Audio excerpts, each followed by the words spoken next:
Hello વિદ્યાર્થી મિત્રો, ધોરણ 11 રસાયણ વિજ્ઞાન ચેપ્ટર નંબર 4 રાસાયણિક બંધન અને આણ્વીય રચનાનો પ્રથમ વિડીયો લઈને આવી રહ્યો છું.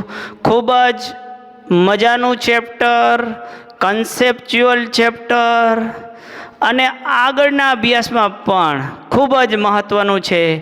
જી નીટ, જી એડવાન્સ તેમજ જી નીટ પોઈન્ટ ઓફ વ્યૂથી પણ ખૂબ જ મહત્ત્વનું ચેપ્ટર છે રાસાયણિક બંધન અને આણ્વીય રચના. કેમેસ્ટ્રીના ઊંડાણમાં જવાની શરૂઆત છે રાસાયણિક બંધન અને આણ્વીય રચના. તો લુઈસ બિંદુ નિરૂપણ, કોસેલ લુઈસ અભિગમ આવી ગયો. કોસેલે તેની અભિધારણા આપી, કેવી રીતે પરમાણુ ભેગા થઈ અને અણુ બને છે તેના માટેની વાત કરી. પણ અહીંયા મુખ્યત્વે લુઈસ બિંદુ નિરૂપણ. પહેલાં આપણે બિંદુ નિરૂપણ, માત્ર તત્વનું બિંદુ નિરૂપણ જોઈએ. પહેલાં બીજા આવર્તની વાત કરીએ. Lithium, lithium, beryllium, boron, carbon, nitrogen, oxygen, fluorine, neon. આનું બિંદુ નિરૂપણ કરીએ. બિંદુ નિરૂપણ કરતી વખતે કઈ કઈ બાબતો ધ્યાનમાં રાખવી? લુઈસ બિંદુ નિરૂપણ વખતે કઈ બાબતો ધ્યાનમાં રાખવી? તો લુઈસ બિંદુ નિરૂપણ, લુઈસ બિંદુ તરીકે કયા ઇલેક્ટ્રોનનો ઉપયોગ કરવો? તો કે સંયોજકતા ઇલેક્ટ્રોનનો ઉપયોગ કરવો. સંયોજકતા ઇલેક્ટ્રોનનો ઉપયોગ કરવો. તમને ખબર છે સંયોજકતા ઇલેક્ટ્રોન એટલે બાહ્યતમ કક્ષાના ઇલેક્ટ્રોન. બાહ્યતમ કક્ષાના ઇલેક્ટ્રોન, બાહ્યતમ કક્ષાના ઇલેક્ટ્રોન. લિથિયમની અંદર હાઇડ્રોજન પણ લઈ લો. ચાલો, હાઇડ્રોજન એક જ ઇલેક્ટ્રોન છે તો એનું બિંદુ નિરૂપણ થઈ ગયું, હાઇડ્રોજનનું લુઈસ બિંદુ નિરૂપણ. હિલિયમ 2 ઇલેક્ટ્રોન છે. 2 જુદા જુદા પણ મૂકી શકો, ભેગા પણ મૂકી શકો. જેવી રિક્વાયરમેન્ટ, જેની સાથે બંધ બનાવો છો એના આધારે તે મૂકવાના હોય. તમે ગમે ત્યાં મૂકી શકો છો. અત્યારે બંને મેં ભેગા રાખ્યા. લિથિયમ પરમાણ્વીય ક્રમાંક તેનો 3 છે, પણ લિથિયમનો પરમાણ્વીય ક્રમાંક 3 છે. ઇલેક્ટ્રોન રચના એની 1s2 2s1 છે. બાહ્યતમ કક્ષાના ઇલેક્ટ્રોન, સંયોજકતા ઇલેક્ટ્રોન 2 છે. અંદરના ઇલેક્ટ્રોન સુરક્ષિત છે, સંરક્ષિત છે, જે બંધ બનાવવામાં ભાગ લેતા નથી. આપણે રાસાયણિક બંધન સમજવું છે એટલે પહેલાં લુઈસ બિંદુ નિરૂપણ જોવા સમજી રહ્યા છીએ. તો બાહ્યતમ કક્ષામાં 1 ઇલેક્ટ્રોન છે. લિથિયમનું લુઈસ બિંદુ નિરૂપણ થઈ ગયું. બેરિલિયમ 4 છે, પરમાણ્વીય ક્રમાંક 4, પણ 2 ઇલેક્ટ્રોન 1s2 ના એટલે બાહ્યતમ કક્ષાના ઇલેક્ટ્રોન, વેલેન્સ ઇલેક્ટ્રોન જેને કહેવામાં આવે છે, વેલેન્સ ઇલેક્ટ્રોન 2 છે. Lithium, beryllium. બોરોન, બોરોનનો 13 નંબરનું તત્વ છે. અહીંથી તમે 13માંથી 8 એના પરમાણ્વીય ક્રમાંકમાંથી 8 બાદ કરો એટલે તમને વેલેન્સ ઇલેક્ટ્રોન મળશે, એટલે કે સંયોજકતા ઇલેક્ટ્રોન મળશે, બાહ્યતમ કક્ષાના ઇલેક્ટ્રોન મળશે. તો boron, hydrogen, helium, lithium, beryllium, boron. Boron 5 નંબરનું તત્વ છે. 5 નંબરનું તત્વ છે. 8માંથી 5 બાદ કરો એટલે તમને મળશે 3. 8માંથી જે એનો પરમાણ્વીય ક્રમાંક છે તે બાદ કરી દો એટલે તમને સંયોજકતા ઇલેક્ટ્રોન મળશે 3. તો બોરોનના છે 3. કાર્બન, તો 8માંથી પરમાણ્વીય ક્રમાંક, બધાના પરમાણ્વીય ક્રમાંક તમને ખબર છે 5, 6, 7, 8, 9 અને 10. 8માંથી 6 બાદ કરો, 8માંથી 6 બાદ કરો એટલે તમને મળશે 2.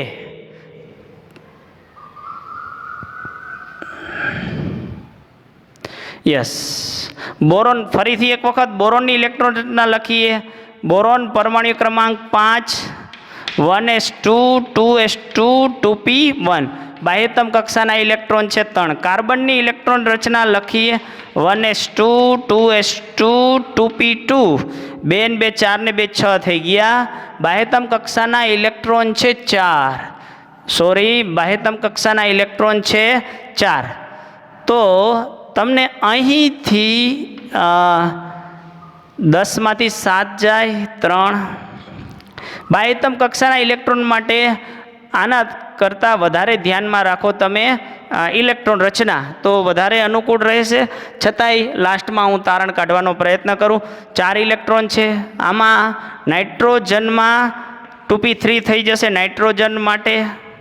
તો બાહ્યતમ કક્ષાના ઇલેક્ટ્રોન 5 એક વધતો જાય છે 6 7 8. તો બાહ્યતમ કક્ષાના ઇલેક્ટ્રોન એને લુઈસ બિંદુ નિરૂપણ તરીકે લખવામાં આવે છે. કાર્બનનું લુઈસ બિંદુ નિરૂપણ થઈ ગયું. નાઇટ્રોજનનું 5 1 2 3 4 અને 5. ઓક્સિજનના 6 1 2 3 4 5 6. જુદા જુદા 4 મૂકો, 2 ને ગમે તેમ ગોઠવી શકાય છે. 1 2 3 4 5 6 અને 7. નિયોનના 8 1 2 3 4 5 6 7 અને 8. તો આ નિયોનનું લુઈસ બિંદુ નિરૂપણ છે. તો આવી રીતે આપણે લુઈસ બિંદુ નિરૂપણ કરી શકીએ છીએ. લુઈસ બિંદુ નિરૂપણ. હવે આપણે સાદા અણુનું લુઈસ બિંદુ નિરૂપણ સમજીએ. સાદા અણુનું લુઈસ બિંદુ નિરૂપણ સમજીએ. સાદા અણુ માટે લુઈસ બિંદુ નિરૂપણ. પહેલી વાત આપણે જોઈ કે લુઈસ બિંદુ નિરૂપણ કરવા માટે સંયોજકતા ઇલેક્ટ્રોન ઉપયોગમાં આવે છે. સંયોજકતા ઇલેક્ટ્રોન ઉપયોગમાં આવે છે. તો સંયોજકતા સાદા અણુનું લુઈસ બિંદુ નિરૂપણ. સાદા અણુનું લુઈસ બિંદુ નિરૂપણ સમજીએ. સાદા અણુનું લુઈસ બિંદુ નિરૂપણ H2. 1/1 નિયમો એકસાથે નથી કહી દે, તો ઉદાહરણ પ્રમાણે કહું, તમારે કાંઈ જ ગોખવું ના પડે.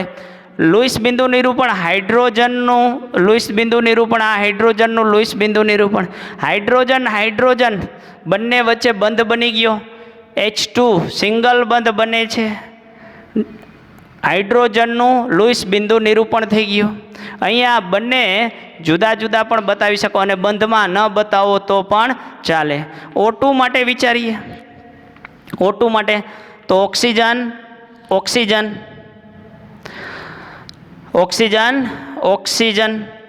ઓક્સિજનની બાહ્યતમ કક્ષામાં ઇલેક્ટ્રોન છે 6 ઇલેક્ટ્રોન છે. હું મૂકી દઉં પહેલાં 6 ઇલેક્ટ્રોન. એક બંધ પહેલાં બતાવું તો અહીંયા ઓક્સિજનનો 1 ઇલેક્ટ્રોન વપરાઈ ગયો. 6 બતાવવાના છે. આ એક ઓક્સિજનનો 1 2 3 4 5 6 6 થી આ બરાબર છે. આ બાજુ 6. એક આ ઓક્સિજનનો 2 3 4 5 6. હવે જ્યારે સિંગલ ઇલેક્ટ્રોન છે, ફ્રી રેડિકલ છે, મુક્ત મૂલક છે, તે અસ્થાયી છે, એટલે આ ઇલેક્ટ્રોન અને આ ઇલેક્ટ્રોન બંને ભેગા થઈ અને બીજો બંધ બનાવશે. અને આમાં તમે જોઈ શકો છો કે આનું ઓક્ટેટ પણ પૂર્ણ છે. ઓક્ટેટ પૂર્ણ છે એટલે કે 8 ઇલેક્ટ્રોન પૂર્ણ થઈ જાય. 2 4 6 ને 2 8. કારણ કે આ ઓક્સિજનના 8 ઇલેક્ટ્રોન પૂરા થઈ ગયા. આ ઓક્સિજનના પણ 8 ઇલેક્ટ્રોન પૂરા થઈ ગયા. 2 4 6 8. આ ભાગીદારીના છે તે બંનેના ઇલેક્ટ્રોન ગણવાના. ઓક્ટેટ પૂર્ણ કરવું. ખાસ કરીને કોર્નર એટમ ઓક્ટેટ. પહેલી વાત છે કે મધ્યસ્થ પરમાણુ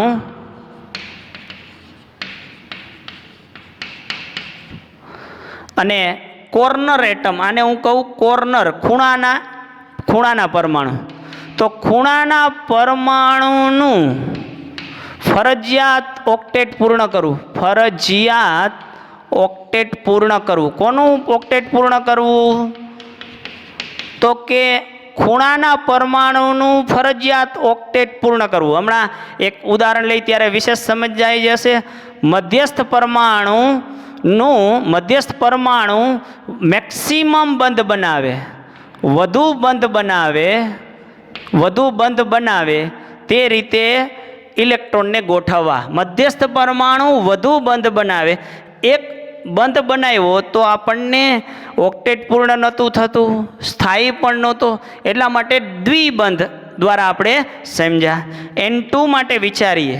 નાઇટ્રોજનની બાહ્યતમ કક્ષામાં 5 ઇલેક્ટ્રોન, તો 5 ઇલેક્ટ્રોનને ગોઠવીએ નાઇટ્રોજનના 1 2 3 4 5. અહીંયા નાઇટ્રોજનના ગોઠવું 1 2 3 4 5. નાઇટ્રોજનનો બંધ બનાવ્યો 2 4 6, ઓક્ટેટ પૂર્ણ થતું નથી. બીજી વાત, મધ્યસ્થ પરમાણુ બંને સમાન પરમાણુ છે, એટલે કોઈ પણ મધ્યસ્થ પરમાણુ તરીકે હોઈ શકે, તો તે વધુમાં વધુ બંધ બનાવે. તો હું હજી આનો ઇલેક્ટ્રોન અને આનો બંનેના એક ઇલેક્ટ્રોનથી ડબલ બંધ બનાવું. જો તમે હજી કોઈ ઇલેક્ટ્રોનનો ટોટલ ફેરફાર ન થવો જોઈએ. 5 દૂને 10 થવો જોઈએ. 2 4 6 8 અને 10. 2 4 6 8 અને 1 1 એટલે 10. તો પણ ઓક્ટેટ પૂરું ન થતું. 2 4 6 7 અયુગ્મિત ઇલેક્ટ્રોન છે. હજી આ અયુગ્મિત ઇલેક્ટ્રોન ભેગા થઈ અને બંધ બનાવી દીધો. હવે તમે જોઈ શકો છો નાઇટ્રોજનનું ઓક્ટેટ 6 અને 2 8 પૂર્ણ થઈ ગયું. અહીંયા નાઇટ્રોજનનું ઓક્ટેટ 6 અને 2 8 પૂર્ણ થઈ ગયું. તો નાઇટ્રોજન કેટલા બંધ છે? ટ્રિપલ બંધ છે. ખરેખર લુઈસ બિંદુ નિરૂપણ કરતી વખતે તમને થોડું માળખાગત નોલેજ હોવું જરૂરી છે, માળખાગત જ્ઞાન હોવું જરૂરી છે. પરંતુ આપણે એટલું સરળતાથી સમજાવશું કે માળખાગત જ્ઞાન વગર પણ તમે લુઈસ બિંદુ નિરૂપણ કરી શકશો. લુઈસ બિંદુ નિરૂપણ કરી શકશો. તો સાદા અણુના લુઈસ બિંદુ નિરૂપણ આપણે જોયા. હજુ વધુ ઉદાહરણ જોતા જઈએ. કાર્બન મોનોક્સાઇડ વિષમ અણુ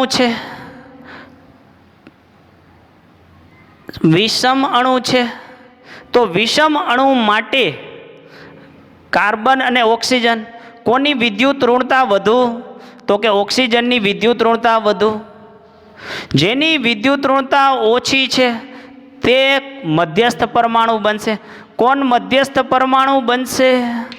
તો કે જેની વિદ્યુત ઋણતા ઓછી છે. જેની વિદ્યુત ઋણતા ઓછી છે. તમે વિદ્યુત ઋણતા માટે શીખી ગયા છો. પિરિયોડિક ટેબલમાં જઈ અને સર્ચ કરો વિદ્યુત ઋણતા, એટલે તમને ખબર પડી જશે. કાર્બન અને ઓક્સિજન કોની વિદ્યુત ઋણતા વધુ? ઓક્સિજનની. ડાબીથી આધુનિક આવર્ત કોષ્ટકમાં ડાબીથી જમણી બાજુ તરફ જતા વિદ્યુત ઋણતા વધે છે. સમૂહમાં ઉપરથી નીચે તરફ જતા વિદ્યુત ઋણતા ઘટે છે. જેની વિદ્યુત ઋણતા ઓછી છે તે મધ્યસ્થ પરમાણુ બનશે. જેની વિદ્યુત ઋણતા વધુ છે તે ખૂણાનો એટમ બનશે. ખૂણાનો પરમાણુ કોણ બનશે? જેની વિદ્યુત ઋણતા વધુ છે.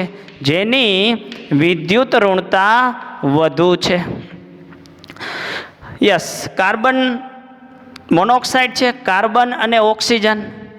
કાર્બનની બાહ્યતમ કક્ષામાં 4 ઇલેક્ટ્રોન, 1 ઇલેક્ટ્રોન મેં લખ્યો, બાકીના 4 અહીંયા લખી નાખો.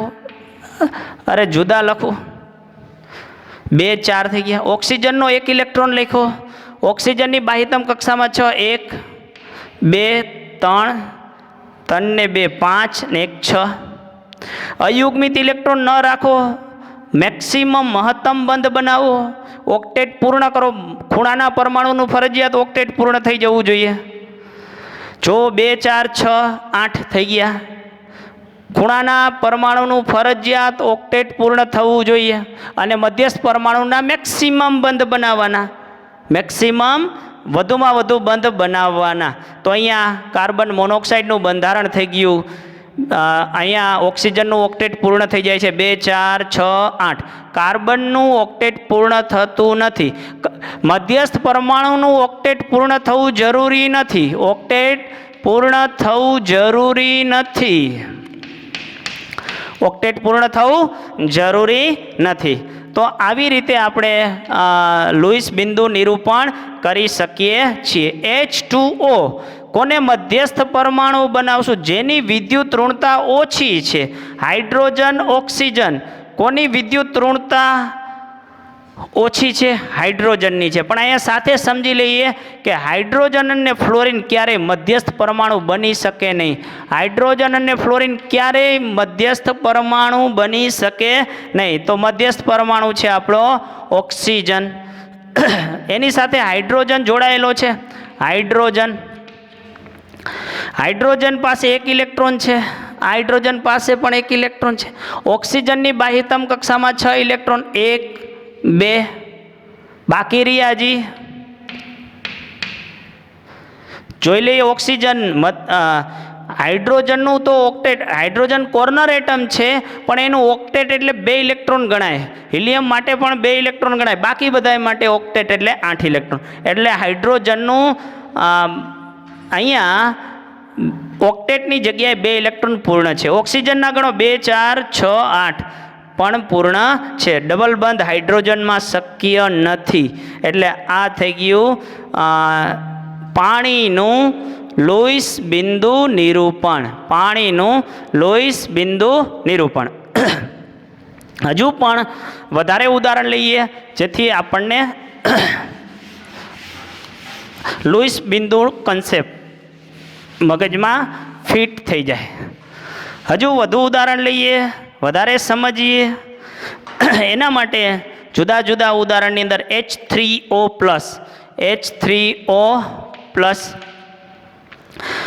એના માટે જરા અહીંથી એક માળખાગત નોલેજ વગર પણ એક નવી રીતથી તમને શીખવાડું છું. એના માટે પહેલાં Q શોધવાનો. Q માટે સૂત્ર છે કુલ સંયોજકતા ઇલેક્ટ્રોન. કુલ સંયોજકતા ઇલેક્ટ્રોન. Q પહેલાં શોધવાનું છે. સંયોજકતા ઇલેક્ટ્રોન પહેલાં ગણો. હાઇડ્રોજનનો 1 ઇલેક્ટ્રોન, હાઇડ્રોજનનો 1 સંયોજકતા ઇલેક્ટ્રોન, 1 × 3 એટલે 3. ઓક્સિજનના 6, હાઇડ્રોજનનો 1 × 3 સંયોજકતા ઇલેક્ટ્રોન, પ્લસ નેગેટિવ વીજભાર, માઇનસ પોઝિટિવ વીજભાર. અહીંયા પ્લસ વીજભાર છે. એટલે માઇનસ પ્લસ વીજભાર કેટલો છે? +1 છે. -+1. ફરીથી એક વખત, જેટલો ધન વીજભાર હોય એટલો બાદ કરવાનો, જેટલો ઋણ વીજભાર હોય એટલો ઉમેરવાનો, એટલે તમને Q મળી જાય. અહીંયા Q મળશે તમને 6, 3 × 3 ને 6 9, 9માંથી 1 જાય તો મળશે 8. Q મળ્યો 8. ત્યાર પછી આપણે શોધવાના બંધકારક ઇલેક્ટ્રોનની સંખ્યા. બંધકારક ઇલેક્ટ્રોનની સંખ્યા. તો મધ્યસ્થ પરમાણુ કોણ રહેશે? જેની વિદ્યુત ઋણતા ઓછી છે. અહીંયા મધ્યસ્થ પરમાણુ છે ઓક્સિજન. આ છે કોર્નર એટમ એટલે ખૂણાનો પરમાણુ. વાત છે બંધકારક ઇલેક્ટ્રોન એટલે જેટલા બંધ હશે એના બમણા ઇલેક્ટ્રોન હશે. એક બંધના 2 ઇલેક્ટ્રોન. તો કેટલા બંધ બનશે? 3 બંધ. 3 દૂને 6. અહીંયા જેટલા કોર્નર એટમ હોય એને 2 વડે ગુણી નાખવાના એટલે તમને મળશે બંધકારક ઇલેક્ટ્રોનની સંખ્યા. પછી લખવાના છે અબંધકારક ઇલેક્ટ્રોનની સંખ્યા. Q માઇનસ બંધકારક ઇલેક્ટ્રોનની સંખ્યા. બંધકારક ઇલેક્ટ્રોનની સંખ્યા. તો Q અહીંયા છે 8, બંધકારક ઇલેક્ટ્રોનની સંખ્યા છે 6. 8માંથી 6 ગયા, મળ્યા તમને 2. તો આ 2 છે તે તમારા અબંધકારક ઇલેક્ટ્રોન યુગ્મ છે. એ અબંધકારક તરીકે પણ હોઈ શકે, ડબલ બંધ પણ બનાવી શકે, ટ્રિપલ બંધ પણ બનાવી શકે. સમજો બરાબર આને. વધુ એક કરતાં વધુ બંધ બનાવી શકે અથવા અબંધકારક તરીકે પણ હોઈ શકે, લોન પેર તરીકે પણ હોઈ શકે છે. હવે આપણે એનું લુઈસ બિંદુ નિરૂપણ સમજવાનો પ્રયત્ન કરીએ. H3O+, ઓક્સિજન સાથે 3 હાઇડ્રોજન જોડાયેલા છે. 3 હાઇડ્રોજન જોડાયેલા છે. જોડી દઉં 3 હાઇડ્રોજન. તો હાઇડ્રોજનના એક ઇલેક્ટ્રોન, અહીંયા ઓક્સિજનનો એક ઇલેક્ટ્રોન, ઓક્સિજનના 3 ઇલેક્ટ્રોન વપરાણા. આના પ્રમાણે સમજીએ આપણે. બંધકારક 6 ઇલેક્ટ્રોન થઈ ગયા, બંધકારક 6 ઇલેક્ટ્રોન, બંધકારક 3, 2, 4 ને 2, 6. હવે અબંધકારક 2 છે, જે લોન પેર તરીકે પણ હોઈ શકે અને ડબલ બંધ અથવા ટ્રિપલ બંધ તરીકે પણ હોઈ શકે. હાઇડ્રોજન ક્યારેય ડબલ બંધ બનાવતો નથી, એટલે ફરજિયાત લોન પેર જ હોય. જો ઓક્સિજનનું 2, 4, 6, 8 ઓક્ટેટ પૂર્ણ થઈ ગયું છે. તો આ થઈ ગયું H3O+નું લૂઈસ બિંદુ નિરૂપણ. ત્યાર પછી આપણે જોઈએ CO3 નું લૂઈસ બિંદુ નિરૂપણ. સેમ આ જ મેથડથી, આપણી ટેક્સમાં નથી એટલે બરાબર ધ્યાન રાખો. ક્યુ પહેલાં શોધીએ. ક્યુ શોધવા માટે કુલ સંયોજકતા ઇલેક્ટ્રોન, કાર્બનના સંયોજકતા ઇલેક્ટ્રોન 4 +3 ગુણ્યા ઓક્સિજનના સંયોજકતા ઇલેક્ટ્રોન 6 પ્લસ નેગેટિવ વીજભાર પ્લસ નેગેટિવ વીજભાર અથવા માઇનસ પોઝિટિવ વીજભાર. જેટલો પોઝિટિવ વીજભાર હોય એટલા માઇનસ કરવા અથવા જેટલો નેગેટિવ વીજભાર હોય એટલા ઉમેરવા. એટલે 6 તેરી 18, 18 ને 2 20, 20 ને 4 24. ક્યુ તમને મળ્યો 24. ક્યુ મળ્યો 24. હવે હું અહીંયા શોર્ટકટમાં બોન્ડિંગ પેર ઇલેક્ટ્રોન લખું છું. એટલે બંધકારક ઇલેક્ટ્રોન સંખ્યા, બંધકારક ઇલેક્ટ્રોનની સંખ્યા 2 ગુણ્યા કોર્નર એટમ, 2 ગુણ્યા કોર્નર એટમ, ખૂણાના પરમાણુ. કેટલા ખૂણાના પરમાણુ છે? અહીંયા પણ તમે જોઈ શકો છો. કોણ ખૂણાનો પરમાણુ બનશે? તો કે જેની વિદ્યુત ઋણતા વધુ. કોની વિદ્યુત ઋણતા વધારે છે? ઓક્સિજનની. ખૂણાનો પરમાણુ બનશે ઓક્સિજન. આપણો મધ્યસ્થ પરમાણુ બનશે કાર્બન. 2 ગુણ્યા 3 6. હવે લોન પેર ઇલેક્ટ્રોન એટલે કે અબંધકારક ઇલેક્ટ્રોન. ઇંગ્લિશમાં એટલા માટે લખું છું, શોર્ટકટ લખી શકાય. અહીંયા ગુજરાતીમાં લખેલું છે લોન પેર ઇલેક્ટ્રોન, તો કે ક્યુ માઇનસ બોન્ડ પેર ઇલેક્ટ્રોન. આમાંથી આ બાદ કરો, 24 - 6 એટલે 18. એ 18 તરીકે ડબલ લોન પેર પણ હોઈ શકે, ડબલ બંધ પણ હોઈ શકે અને ટ્રિપલ બંધ પણ હોઈ શકે છે. તો લખીએ પહેલાં કોર્નર એટમ CO3 ઓક્સિજન 3 છે, 1 2 3. હવે 3 માંથી 2 ઓક્સિજન ઉપર -2 વીજભાર, -1 વીજભાર છે. બંધકારક છે 6. હું મૂકી દઉં પહેલાં બંધકારક 6, કાર્બનનો 1, ઓક્સિજનનો 1. થઈ ગયું આટલું? બરાબર છે. ચાલો આનું કામ પૂરું થઈ ગયું. એનો મતલબ 6 બાદ કરી દીધા, એનો મતલબ 18 ઇલેક્ટ્રોનને હજી તમારે મૂકવાના છે. 18 ઇલેક્ટ્રોન જે છે તે તમારા ડબલ બંધ હોઈ શકે, ડબલ બંધ, ટ્રિપલ બંધ અથવા લોન પેર તરીકે હોઈ શકે છે. કાર્બનની વાત કરીએ, કાર્બનના 3 ઇલેક્ટ્રોન મૂક્યા, કાર્બન પાસે 4 છે એટલે 1 ઇલેક્ટ્રોન હજી ડબલ બંધ, કારણ કે મધ્યસ્થ પરમાણુ વધુ બંધ બનાવે. એટલે અહીંયા ઓક્સિજન, કાર્બનનો 1 ઇલેક્ટ્રોન, ઓક્સિજનનો 1 મેં વાપરી દીધો. ઓક્સિજનની વાત કરીએ, અહીંયા ઓક્સિજનના 2, ઓક્સિજન પાસે છે 6, તો અહીંયા મેં મૂકી દીધા ઓક્સિજનના બીજા 4, 2 4 ને 2 6. થઈ ગયું? યસ. હવે ઓક્સિજનની વાત છે. ઓક્સિજનના અહીંયા આપણે ટોટલ 18 ઇલેક્ટ્રોન મૂકવાના છે. 2 ને 2 4 મૂક્યા. હવે 4 ને 2 6 ડબલ બંધ તરીકે અથવા લોન પેર તરીકે 6 મૂકાઈ ગયા. હજી 12 મૂકવાના છે. ઓક્સિજન પાસે 6 ઇલેક્ટ્રોન હોય છે. ફરજિયાત કોર્નર એટમનું ઓક્ટેટ પૂર્ણ કરવું. આ 2 ઇલેક્ટ્રોન 6 મૂકો એટલે આનું ઓક્ટેટ પૂર્ણ થઈ ગયું, 8 ઇલેક્ટ્રોનનું પૂરું થઈ ગયું. અહીંયા પણ 8 ઇલેક્ટ્રોનનું પૂર્ણ થઈ ગયું, અહીંયા પણ 8 ઇલેક્ટ્રોનનું પૂર્ણ થઈ ગયું. ઓક્સિજન પાસે 2 4 ને 6 ઇલેક્ટ્રોન છે, 3 ઇલેક્ટ્રોન યુગ્મ છે એટલે એના ઉપર વીજભાર છે માઇનસ. અહીંયા પણ વીજભાર છે માઇનસ. આ જ ઓક્સિજન ઉપર વીજભાર માઇનસ, એ આપણે નેક્સ્ટ પીરિયડમાં જોઈશું, નિયમનિષ્ઠ ભાર. તો તમે અહીંયા જોઈ શકો છો CO3 નું લૂઈસ બિંદુ નિરૂપણ. લૂઈસ બિંદુ નિરૂપણ એની અંદર ગણતરી કરી શકો છો. કોર્નર એટમના ફરજિયાત અષ્ટક પૂર્ણ થવું જોઈએ. થઈ ગયું ત્રણેય. મધ્યસ્થ પરમાણુનું ઓક્ટેટ ન પણ પૂરું થાય ચાલે, શક્ય છે ત્યાં સુધી પૂરું થાય, ન પણ થઈ શકે એવું બની શકે, પરંતુ તે મેક્સિમમ વધુ બંધ બનાવવાનો પ્રયત્ન કરે, એટલા માટે કાર્બન અહીંયા ડબલ બંધ બનાવેલો છે. તો આ CO3 2- નું બંધારણ જોઈએ. NH4+ CO3 2- મેક્સિમમ ઉદાહરણ દ્વારા આપણે સમજવાનો પ્રયત્ન કરીએ. NF3 નું લુઈસ બંધારણ, લુઈસ બિંદુ નિરૂપણ. N બરાબર 5, નાઇટ્રોજનમાં છે 5, ફ્લોરિનના 3 ગુણ્યા 7.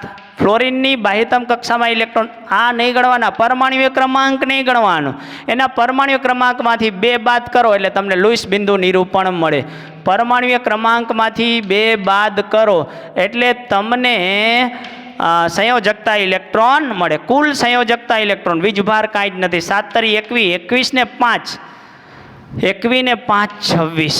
બોન્ડ પેર ઇલેક્ટ્રોન 2 ગુણ્યા corner atom, 3 દુને 6. Loan pair electron 26 - 6 એટલે 20, જેનો ઉપયોગ અબંધકારક ઇલેક્ટ્રોન યુગ્મ પણ હોય, ડબલ બંધ પણ હોય અને ટ્રિપલ બંધ પણ હોઈ શકે છે. NF3 3 ફ્લોરિન, 3 ચાલો બંધકારકનું થઈ ગયું. અહીંયા મૂકો ઇલેક્ટ્રોન ગણતરી કરવા માટે તો મૂકી શકો છો, ન મૂકો તો પણ આ ઇલેક્ટ્રોન ચાલે. NF3 yes. હવે વાત રહી નાઇટ્રોજનની. નાઇટ્રોજન પાસે 5 ઓક્ટેટ, 2 4 6 ઓક્ટેટ પૂર્ણ કરવા માટે 1 ઇલેક્ટ્રોનની અહીંયા જરૂર છે. ફ્લોરિન ક્યારેય દ્વિબંધ ન બનાવી શકે. સેમ જેમ હાઇડ્રોજન દ્વિબંધ ન બનાવે એમ ફ્લોરિન પણ દ્વિબંધ બનાવતો નથી. તો ફ્લોરિનના 5 ઇલેક્ટ્રોન થઈ ગયા અને એનું અષ્ટક પણ પૂર્ણ થઈ ગયું. નાઇટ્રોજનનું સોરી, ફ્લોરિનની વાત કરીએ તો ફ્લોરિનના 7 ઇલેક્ટ્રોન છે, 1 મૂકાઈ ગયો અને આ થઈ ગયા 7. હવે આપણે અહીંયા આ 20 ઇલેક્ટ્રોનની ગણતરી કરી લઈએ. 2 4 6 8 10 12 14 16 18 ને 20. જે 20 ઇલેક્ટ્રોન લોન પેર છે, એ કંઈ ડબલ બંધ કે ટ્રિપલ બંધ છે નહીં. તો આવી રીતે NF3 નું બંધારણ દ્વારા પણ આપણે લુઈસ બિંદુ નિરૂપણ સમજી શકીએ છીએ. હજુ આપણે વધારે ઉદાહરણની પ્રેક્ટિસ કરીએ, જેના દ્વારા લુઈસ બિંદુ નિરૂપણનો કન્સેપ્ટ આપણો વધારે મજબૂત થઈ જાય. CO3 2- જોયું આપણે. NO2 - 1, પેલા Q શોધીએ. નાઇટ્રોજનના 5, ઓક્સિજનના 6 ગુણ્યા 2, -1 એટલે એટલા, જેટલો ઋણ વીજભાર છે એટલો ઉમેરો, જેટલા ધન વીજભાર છે એટલો બાદ કરો. હા, ઋણ વીજભાર હંમેશા કોર્નર એટમ ઉપર હશે. ઋણ વીજભાર હંમેશા કોર્નર એટમ એટલે ખૂણા પરના પરમાણુ, ખૂણા પરના પરમાણુ પર હશે. અને ધન વીજભાર મધ્યસ્થ પરમાણુ પર હશે, મધ્યસ્થ પરમાણુ પર હશે. અહીંયા આપણે NO2 - 1ની વાત કરીએ છીએ. 6 દુ 12, 12 ને 5 17 ને 1 18. બોન્ડ પેર ઇલેક્ટ્રોન 2 ગુણ્યા corner atom 4. Lone pair electron Q - bond pair electron 18 - 4, 18 માંથી 4 ગયા 14, 18 માંથી 4 ગયા એટલે 14. હવે આપણે પેલા ઓક્સિજન 4 ઇલેક્ટ્રોન મૂકી દઈએ, 4 થઈ ગયા. નાઇટ્રોજનના 2 થઈ ગયા અને -1 વીજભાર છે. એનો મતલબ થયો કે કોઈ ઓક્સિજન ઉપર 6 ઇલેક્ટ્રોન છે, એટલે કે 3 ઇલેક્ટ્રોન યુગ્મ છે જેના ઉપર માઇનસ વીજભાર છે. તો આ જે ઓક્સિજનના 6 ઇલેક્ટ્રોન છે, અહીંયા જે બંધકારક છે તે બંને નાઇટ્રોજનના હશે. નાઇટ્રોજનના 2 ને 3 ને 2 5. ઓક્સિજનની વાત કરીએ, અહીંયા ઓક્સિજનની વાત કરીએ. ઓક્સિજન માટે 6 ઇલેક્ટ્રોન ઓક્ટેટ પૂર્ણ કરવાનું છે, 6 ઇલેક્ટ્રોન મૂકવાના છે. 1 2 3 4 5 અને 6. અહીંયા હા, 1 ઇલેક્ટ્રોનનો પ્રશ્ન છે વધારે. Yes,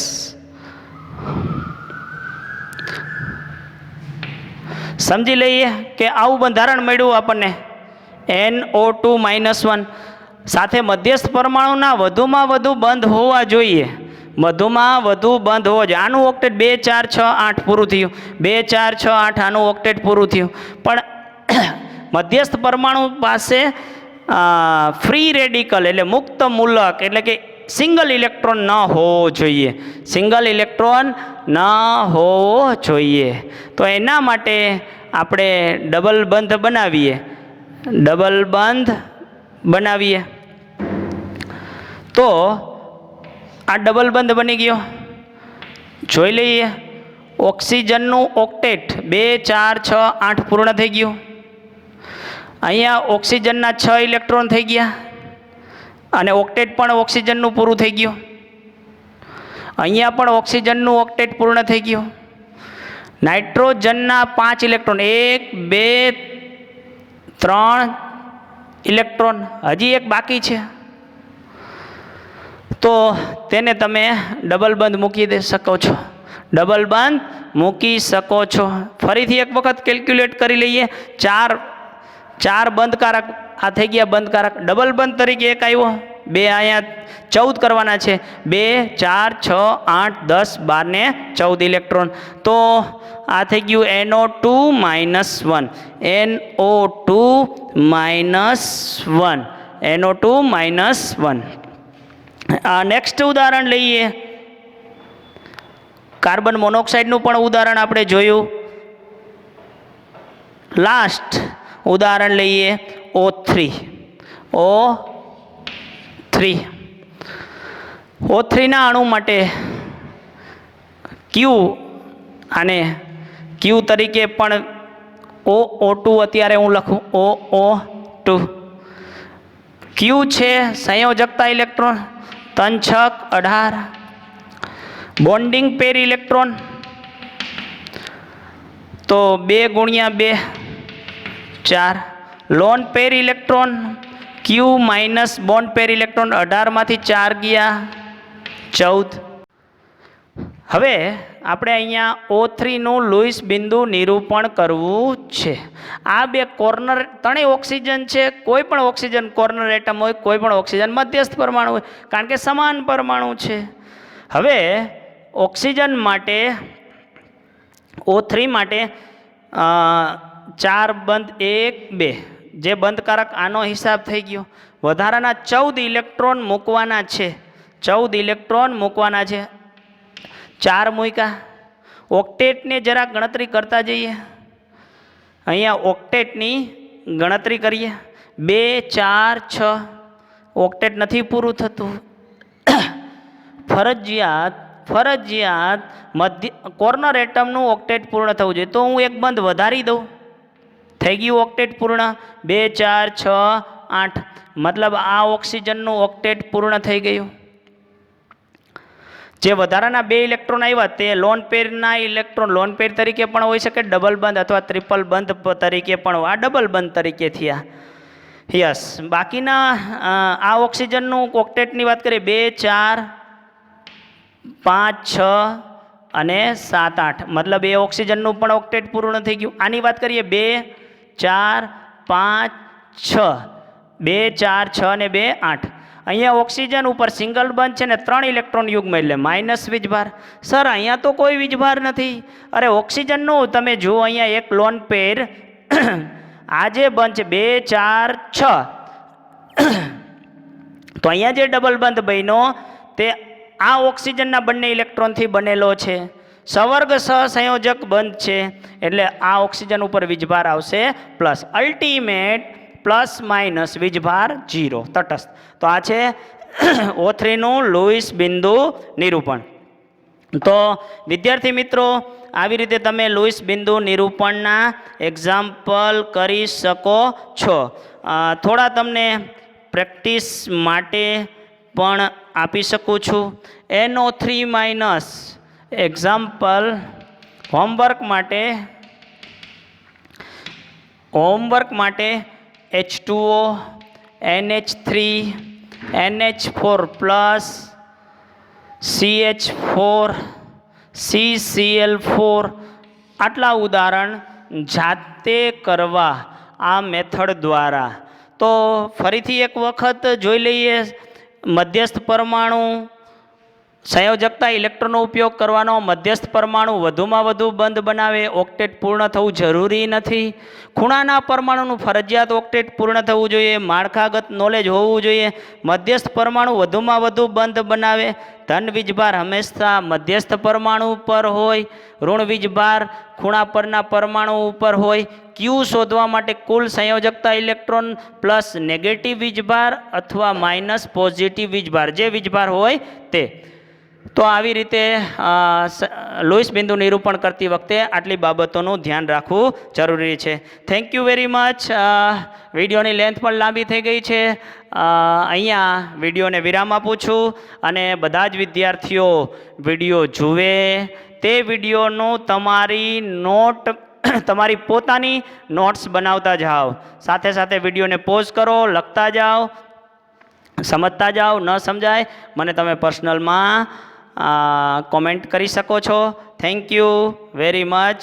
Pankaj sir chemistry channel subscribe કરો અને કેમેસ્ટ્રીનું નોલેજ પ્રાપ્ત કરો. Thank you.